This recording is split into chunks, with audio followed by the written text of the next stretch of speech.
yang mampu, kata Rasulullah sallallahu alaihi wasallam, ya, untuk ayyamuta bil Madinah, meninggal di kota Madinah. Jadi dikatakan ayyamuta di sini falyaf'al. Siapa yang mampu untuk meninggal di kota Madinah, kata Rasulullah, maka hendaklah dia lakukan. Fa inni ashfa' liman mata biha. Karena kata Rasulullah sallallahu alaihi wasallam, sungguh siapa yang meninggal di kota Madinah, maka dia akan mendapatkan syafaatku nantinya. Subhanallah.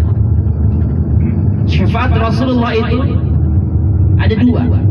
Dikatakan syafaatul ummah, ya, syafaatul kubra, di mana Rasulullah SAW nanti akan menjadi syafaat bagi seluruh umat, di mana Rasulullah yang akan membuka pintu syafaat hari pengadilan Allah Subhanahu wa taala pada mahsyar, di mana pada saat itu jemaah sekalian, seluruh manusia nanti akan dibangkitkan dan dikumpulkan di padang mahsyar.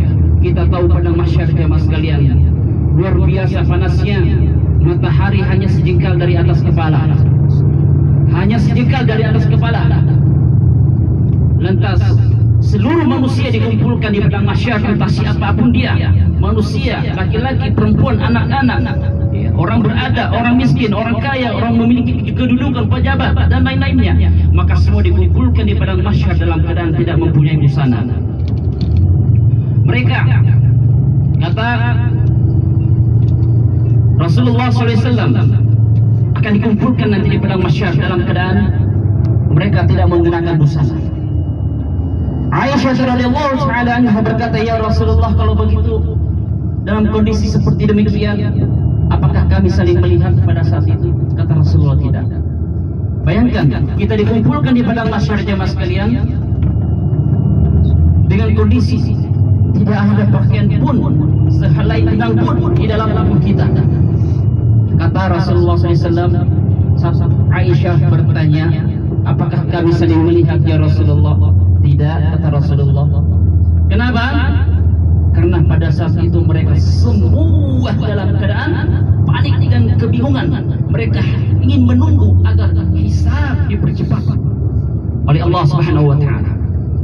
Sehingga seluruh umatnya para nabi dan rasul Allah Subhanahu wa taala menghadap masing-masing. Ada yang mereka menghadap kepada Nabi Adam, "Wahai Nabi Adam, minta dan mohonlah kepada Allah Subhanahu wa taala agar hisab ini dipercepat." Maka kata Nabi Adam, "Dahulu saya adalah orang yang pernah berdosa, yang dimana saya mendapatkan hukuman dari Allah Subhanahu wa taala, dikeluarkan dari surganya. Maka sungguh saya tidak mampu dan saya sangat merasa malu kepada Allah Subhanahu wa taala jika saya ingin memohon kepada Allah. Maka tidak bisa." Kemudian mereka menghadap kepada Nabi Musa. Nabi Musa pun mengatakan, "Saya tidak bisa." Dah menghadap kepada Nabi Isa. Nabi Isa pun berkata, "Saya tidak bisa." Kenapa? Mereka semua hanya memikirkan nafsi, nafsi, nafsi, diriku dan diriku, tidak pernah memikirkan yang lain. Nabi saya tidak bisa memikirkan. Nabi Musa, Nabi Isa, semua para nabi dan Rasulullah Subhanahu wa taala tidak pernah bisa memikirkan bagaimana caranya dia meminta kepada Allah Subhanahu wa taala agar hisab dipercepat oleh Allah. Bayangkan jemaah sekalian, ini Nabi dan Rasulullah tidak bisa meminta, tidak bisa meminta agar dipercepat hisabnya. Maka mereka menghadap kepada Nabi Muhammad sallallahu alaihi wasallam dan meminta, "Ya Muhammad, engkau lebih dekat dengan Allah Subhanahu wa taala, maka mintalah kepada Allah Subhanahu wa taala agar senantiasa dipercepat hisab ini." Maka Rasulullah sallallahu alaihi wasallam juga menghadap kepada Allah Subhanahu wa taala, menghadap kepada Allah, dan Allah Subhanahu wa taala berkata, "Ya Muhammad, irfa' rasak." Wahai Muhammad, angkat kepalamu. Maka Rasulullah menghadap kepada Allah Subhanahu wa taala. Kata Allah, "Minta apa yang kau minta." Maka Rasulullah SAW meminta agar hisab itu dipercepat oleh Allah Subhanahu wa taala.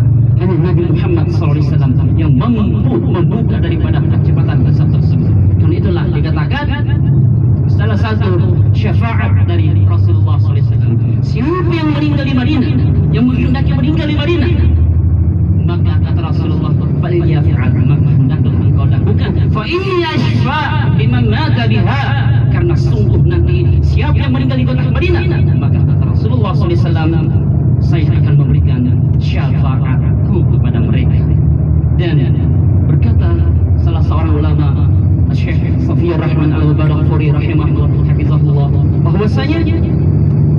daripada yang meninggal di kota Madinah itu, ya, bukan berarti serta merta seluruh orang-orang